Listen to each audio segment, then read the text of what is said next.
HDK DKShi ನಡುವೆ ಮುಗಿಯದ ಸಂಪತ್ತಿನ ಸವಾಲ್. ದಾಖಲೆ ಇದ್ರೆ ಬೇಗ ಬಿಡುಗಡೆ ಮಾಡಿಬಿಡಿ, ಲೇಟ್ ಮಾಡಬೇಡಿ. 20 ವರ್ಷಗಳಿಂದ ಕುತಂತ್ರ ನಡೀತಾ ಇದೆ ಎಂದು ಡಿಕೆಶಿ ಕಿಡಿ. ಬಾಂಗ್ಲಾದೇಶದಲ್ಲಿ ತೀವ್ರಗೊಂಡ ರಾಜಕೀಯ ಅರಾಜಕತೆ. ಪ್ರಧಾನಿ ಸ್ಥಾನಕ್ಕೆ ರಾಜೀನಾಮೆ ನೀಡಿದ ಶೇಖ್ ಹಸೀನಾ ಎಸ್ಕೇಪ್. ಅತ್ತ ಪ್ರತಿಭಟನಾಕಾರರಿಂದ ಹಸೀನಾ ಕಚೇರಿಗೆ ಬೆಂಕಿ. 2014ರಿಂದ ಬಿಜೆಪಿ ಅಭಿವೃದ್ಧಿ ಏನು? ದೇಶದಲ್ಲಿ ಹಿಂದೂ ಮುಸ್ಲಿಮರನ್ನ ದೂರ ಮಾಡಿದ್ರಿ, ಮೋದಿ ಆಟ ಜಾಸ್ತಿ ನಡೆಯಲ್ಲ ಎಂದ ಕಪಿಲ್ ಸಿಬಲ್.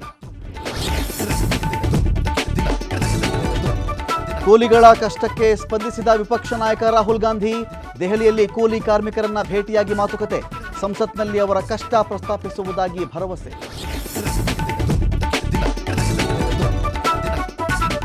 ಭೂಕುಸಿತದಿಂದ ರುದ್ರಭೂಮಿಯಾದ ಕೇರಳದ ವಯನಾಡು. ಮಣ್ಣಿನಡಿ ಕೊಳೆತ ಸ್ಥಿತಿಯಲ್ಲಿ ಮೃತದೇಹಗಳ ಪತ್ತೆ. ಘಟನಾ ಸ್ಥಳದಲ್ಲಿ ರುಂಡ ಮುಂಡ ಎಲ್ಲವೂ ಬೇರೆ ಬೇರೆ.